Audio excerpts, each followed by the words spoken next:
You ever get that feeling like someone's watching you? It was the middle of senior year, and I was used to blending into the background. I wasn't exactly unpopular, just neutral. I did well in class, had a few friends I hung out with during lunch, but mostly stayed out of drama, which is why it threw me off when the most popular guy in school started acting weird around me. His name was Logan, captain of the soccer team, king of the senior class, the kind of guy who had a girlfriend every other month, and a pack of loyal friends who followed him around like a clique out of a teen movie. He was tall, effortlessly charming, and had that cocky smirk that made teachers roll their eyes but still give him a pass. We didn't run in the same circles. He barely acknowledged me before October, but then suddenly, he was everywhere. It started small. I'd catch him staring during homeroom. Not the casual glance kind of stare. Long, deliberate, like he was sizing me up. Then, I'd find him in the hallway, standing by my locker, saying he just happened to be going the same way. Or in the library, pretending to study at the table next to mine, even though I never saw him open a book. At first, I thought I was imagining it. Maybe he was just bored. Or maybe I was being paranoid. Then he started talking to me. "Yo, you're Eli, right?" he said one day, sliding into the desk next to mine in econ, even though it wasn't his assigned seat. "Yeah," I answered slowly. "I like your jacket." It was an old hoodie, faded, a little pilled around the sleeves. I stared at him. Thanks?" He grinned like I'd just told him a joke. "You're funny." I wasn't. After that, it only got stranger. He started texting me. At first, it was dumb stuff. "Do we have homework? What's the teacher's name again?" Then, it got more personal. "What music do you listen to? Why don't you ever talk in class? You always eat alone?" I wanted to ignore him, but I couldn't. There was something magnetic about him. Like the more I tried to pull away, the harder it was to resist getting pulled in. Then came the party. It was the Friday before Halloween, and Logan's friend Tyler was throwing this massive house party. Everyone was going. I had zero intention of being there, until my best friend Jamie begged me to go as his wingman. "You don't even have to stay the whole night," he promised. So I went. The house was packed. Loud music, red cups, the smell of sweat and cheap vodka in the air. I hung near the kitchen, sipping a soda and texting Jamie to hurry up. Then I saw Logan. He was in the living room, laughing with his friends, arms slung around some girl I didn't recognize. He looked up and caught my eye, and just like that, he broke away from the group and came straight toward me. "You came," he said, sounding like he genuinely didn't expect me to. I nodded. "Yeah." "Jamie dragged me."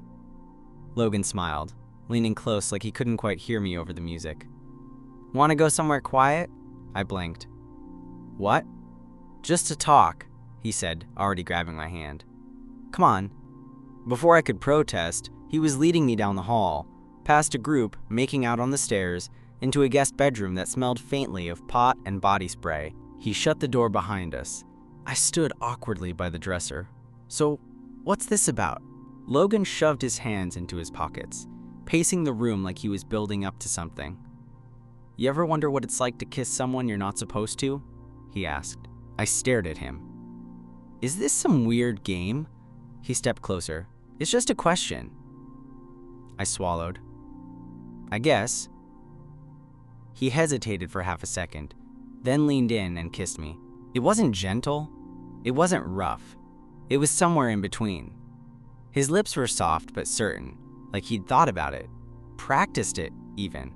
And just when I was starting to kiss him back, he pulled away. I stood there, breathless, heart pounding. He looked at me, a flicker of something complicated behind his eyes. And then he said it. "Relax." It was just a bet. My stomach dropped. "What?" He gave a weak laugh. "Tyler dared me to kiss you. Said I wouldn't." I stepped back, heat rising in my face. "You're joking." He opened his mouth to say something, but I didn't wait. I shoved past him and left the room, the music slamming into my ears like a wave.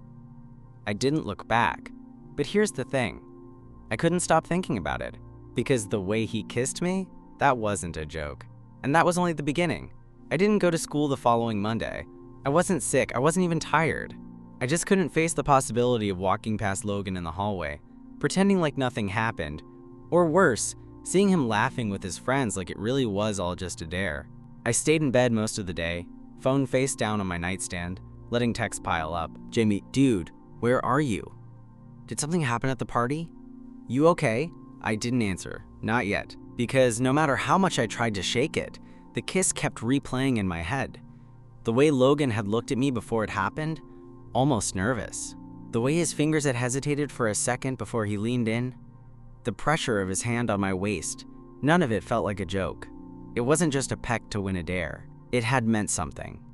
And that's what made it worse, because if it meant something to him, then what the hell was that whole just a bet line? Tuesday morning, I finally forced myself out of bed and went to school. I kept my head down most of the day, hood up, headphones in, even when I wasn't listening to anything.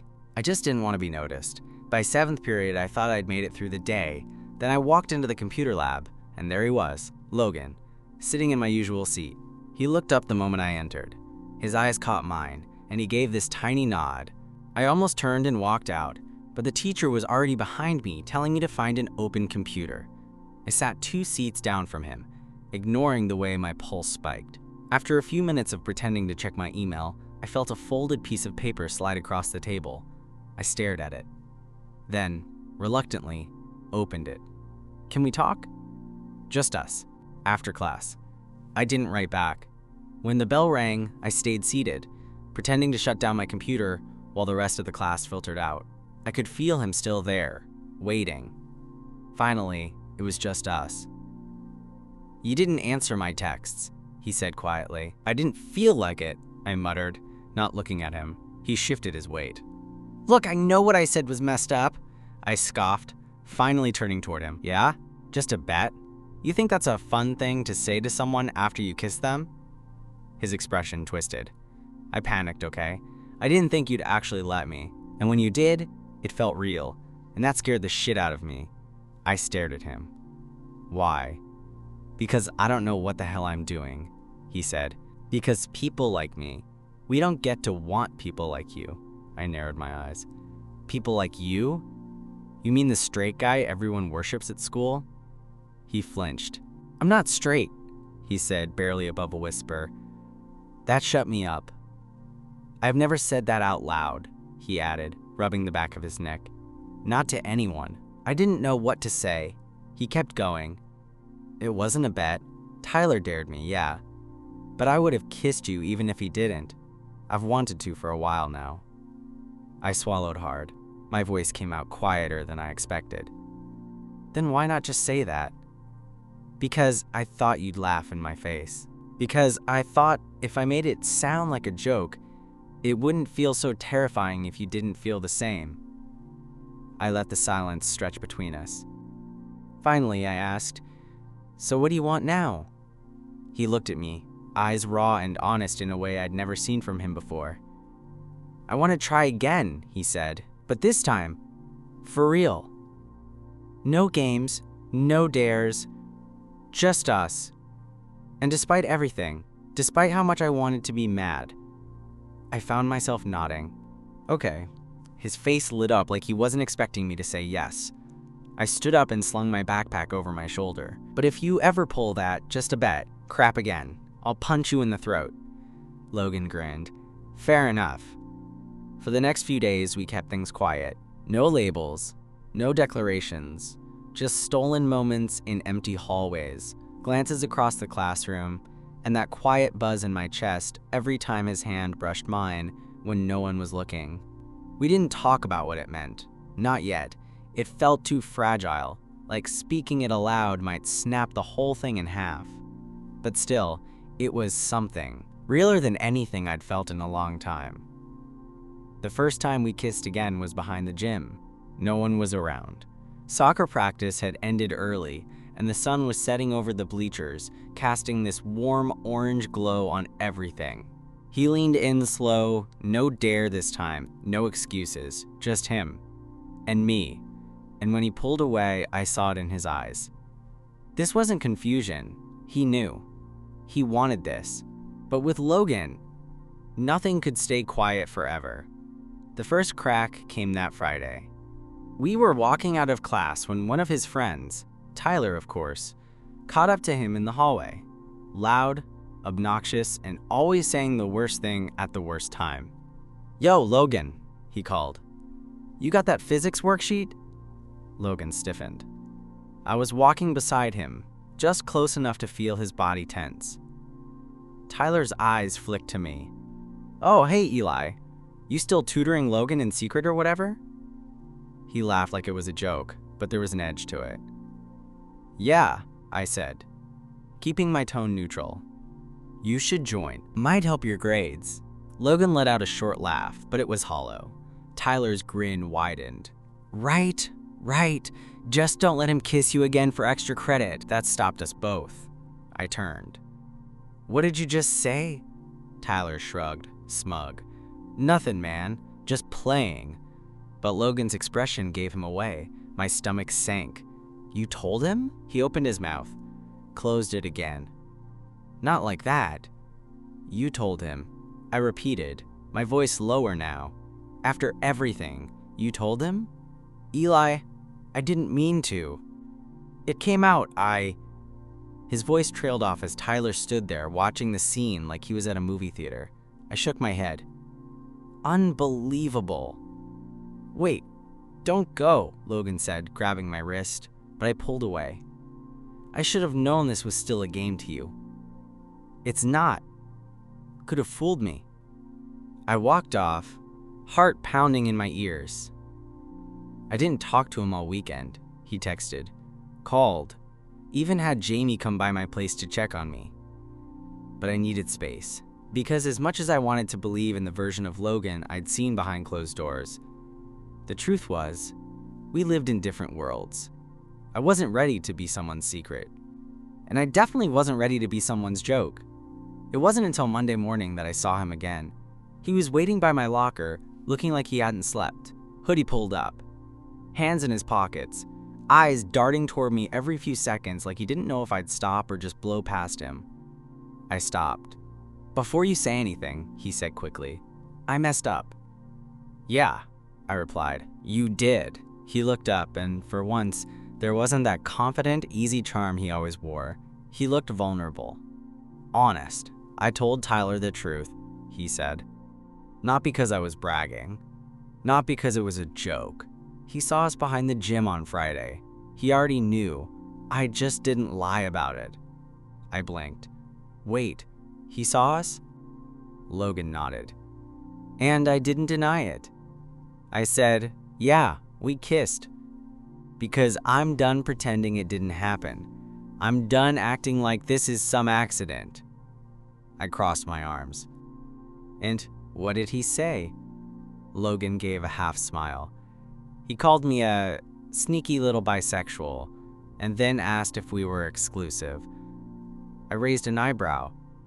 "He's supportive?" "He's an idiot, but yeah. Surprisingly chill about it." We stood in silence for a moment. "You still mad at me?" he asked. "Maybe a little." He nodded. "Fair." Then he stepped closer. "Let me fix it," he said. "Not just with words, with actions. You don't have to be a secret, not anymore." And in that moment, I realized something. He wasn't just playing anymore. By Wednesday, it was official. Not boyfriend's official. We weren't there yet, but we were walking to class together, sitting next to each other at lunch.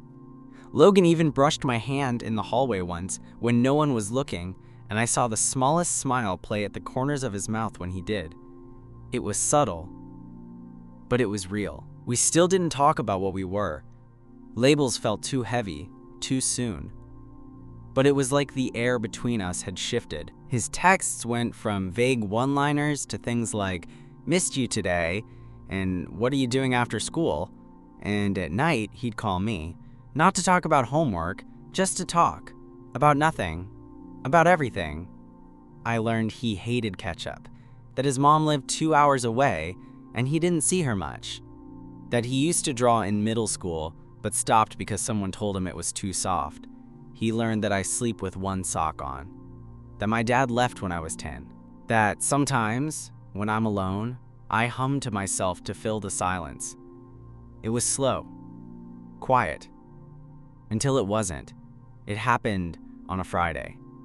A pep rally, of all things. The whole school was packed into the gym, music blaring, the principal trying too hard to be funny on the mic. The soccer team had just won their last game of the season, so Logan and his crew were center stage.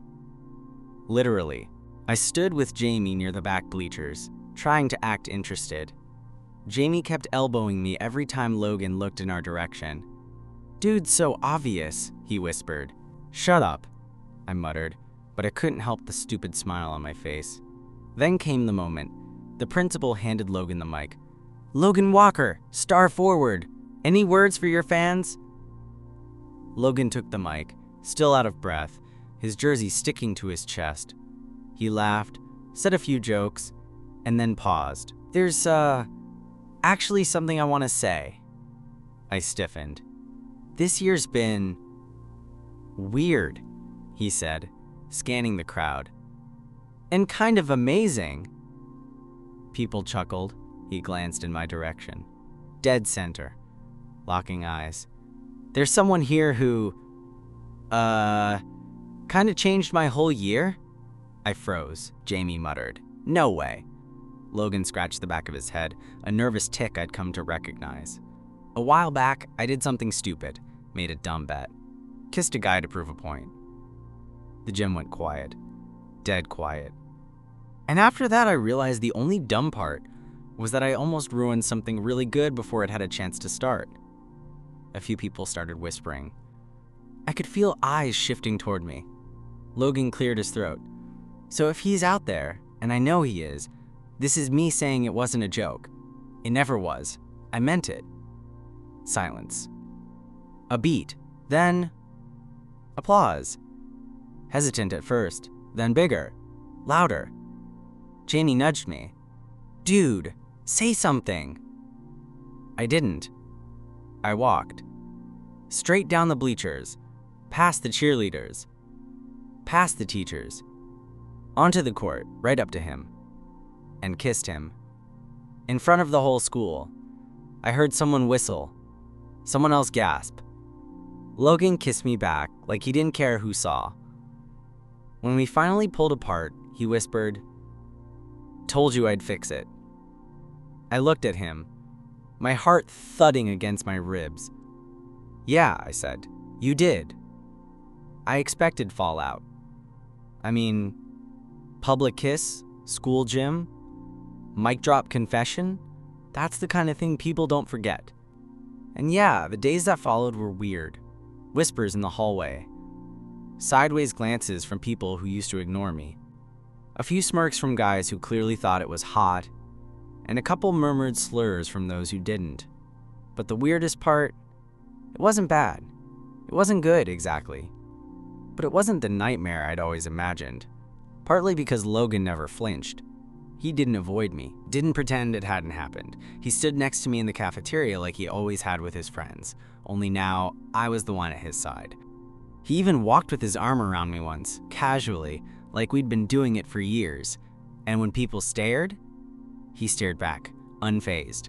Tyler even gave me a fist bump in the hallway. "Didn't think he had it in him," he said, nodding toward Logan. "But hey, respect." I raised an eyebrow. "You're seriously cool with this?" He shrugged. "Bro, I've been suspicious since freshman year. Y'all finally made it official. Now I can stop wondering." That made me laugh more than it should have. But not everyone was chill.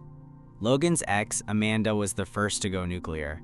She cornered me outside the media center, arms crossed, voice icy. "So you're the reason?" I blinked. "The reason?" She tilted her head. "The reason he stopped calling. The reason he ghosted everyone." "Wow, thought you'd be taller." I almost laughed, but then I saw the hurt in her eyes. Real. Raw. "I didn't know," I said quietly, "about any of it. He never talked to me when you two were together." Amanda looked at me for a long second, then sighed. "Yeah, that tracks. Classic Logan. Always the slowest one to admit what he wants. She turned to leave, then paused. For what it's worth, you seem like someone who won't put up with his crap. That's good. He needs that. It wasn't a blessing, exactly, but it also wasn't war. Still, as the days went on, the attention didn't die down. If anything, it got more intense. One afternoon, we were sitting under the oak tree near the soccer field, eating snacks from the vending machine. Logan was tossing pretzels into his mouth, like he didn't have a care in the world. I was trying not to freak out from a Twitter thread that was now trending in our school hashtag, titled, "When the hot jock goes gay for the quiet kid." I swear, this is like a Netflix series now, I muttered, scrolling through replies. Which one are you in this imaginary show? Logan asked, lying back in the grass. I side-eyed him. The one who moves to a new town and just wanted to blend in, he chuckled. Too late for that. Yeah, I muttered. I noticed. Then his voice softened. Hey, I looked over. I know it's a lot, but I'm not going anywhere, all right? I didn't answer right away. I just nodded, letting the quiet between us speak. Because I wanted to believe him. I just knew being together like this wasn't always going to be applause and tweets and fist bumps. Eventually, something harder was going to come. And I wasn't wrong. It came in the form of Logan's dad. I met Logan's dad on a Sunday afternoon. It was supposed to be casual. Just the two of us hanging out at his place while his parents were gone. His mom had always been sweet, and the few times I'd seen her around school. One of those cheerful types who brought orange slices to soccer games and called everyone Han. His dad, though? Whole different energy. I knew he was a retired Marine. Owned a small construction business. The kind of man who always seemed like he was clenching his jaw, even when he wasn't. Logan didn't talk about him much, but when he did, it was always carefully edited. Filtered, so when the front door opened unexpectedly and his dad's voice echoed down the hall. Logan? My stomach dropped. We were in the living room, mid-movie, legs lightly touching under a blanket. Logan bolted upright. Shit, he whispered. He wasn't supposed to be back till 5. A moment later, he appeared, broad shoulders, buzz cut, wearing paint-stained jeans and a flannel. His eyes landed on me, then drifted to Logan, then the blanket, the half-eaten popcorn bowl, and finally, back to me. Who's this? He asked, voice clipped. Logan stood, casually brushing the popcorn dust off his shirt like it was nothing. This is Eli. His dad raised an eyebrow. Friend from school? Logan hesitated. Then did something I didn't expect. He stepped closer to me. Just slightly. Boyfriend? He said, voice steady. I stared at him. His dad blinked. Like someone had just spoken in a language he didn't understand. The silence was thick. Since when? He asked finally, still staring at Logan. A few weeks, Logan replied, like he was reading from a script he'd practiced. It's serious. His dad looked at him for a long moment, then turned to me. You got a dad, Eli? The question caught me off guard. No. He left when I was a kid, he nodded once. So no one around to teach you better, huh? I felt the words hit like a slap. Logan stepped in fast. Don't say that. His dad's eyes sharpened. Logan. No. Logan's voice cracked, but he didn't back down. You don't get to do that. Not to him. Not to me. They stood there, staring at each other, years of unspoken shit in the air between them. Then his dad exhaled sharply, like something inside him deflated. I'll be in the garage, he muttered, and walked out without another word. The door slammed shut behind him. I sat frozen, heart pounding in my chest. Logan ran a hand through his hair, the adrenaline clear in the way his chest was rising and falling. Jesus, he said, barely above a whisper. I swallowed. Do you want to talk about that? He looked at me for a second, then sat back down beside me, head in his hands. He's not a monster, he muttered.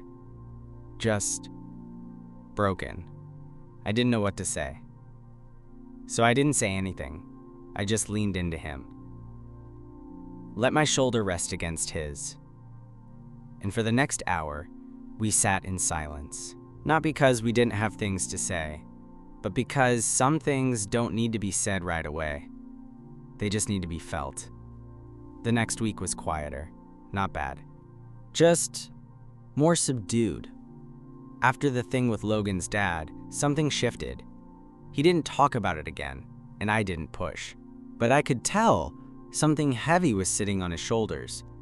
He still texted me, still met me in the hallway, still kissed me when no one was around. But there was a weight in his eyes, like he was trying to stay above water. Jamie noticed it too. You okay? He asked me one afternoon as we sat on the steps behind the school. Yeah, I said, then paused. I think so. Logan's just dealing with some stuff. Jamie didn't press, he just nodded and said, You're good for him, I can see it. That stuck with me because for so long, I'd been used to being invisible, quiet, the guy who never made a scene. And now here I was, front and center in someone else's world. Someone who'd chosen me, despite the noise, the risk, the fear. A few days later, Logan finally brought it up. We were lying on my bedroom floor, music playing low in the background, both of us staring at the ceiling. He hasn't looked at me since, he said suddenly. I turned my head toward him. Your dad? Yeah. I waited. He barely speaks to me. Walks around like I'm not even there. I thought he'd yell or blow up or something, but nothing. I reached over and took his hand. He looked at our fingers, then at me. It's like he erased me, he whispered. My heart ached for him. I'm sorry, I said, and meant it. He gave a weak smile. Not your fault. But it still sucks, I added. He nodded. Then after a long pause, he said, I don't regret it. I blinked. What? Kissing you, that day. The party. Even if it started dumb, even if it was messy. I don't regret it. I looked at him. Do you? I squeezed his hand. No, I said. Not for a second. He exhaled, a small, shaky sound. Then he turned on his side and kissed me, softly, like he needed it more than he wanted it. And in that moment, I realized something. This, whatever it was between us, wasn't built on dares or mistakes anymore. It was built on choice. His, mine, ours. It took time. That's the part they never tell you about. The quiet aftermath. The part where the big moments are over and you're left with the in-between. The daily stuff. Texts, late-night calls. Figuring out how to be with someone in the real world, where there are no spotlights or dramatic music, just homework, family dinners, and silence that sometimes says too much. Logan and I didn't turn into the perfect couple overnight. We had good days, walking to class holding hands, watching dumb movies in my room, kissing like we were making up for all the years we'd spent not knowing we could. But we also had days where he'd pull away without meaning to, where the fear crept back in, where I wondered if he'd wake up one day and decide it was easier to go back to who he used to be. But then he'd do something small, like send me a photo of his coffee cup with a heart drawn on the lid, or wait outside my last class just to walk me home. And I'd remember.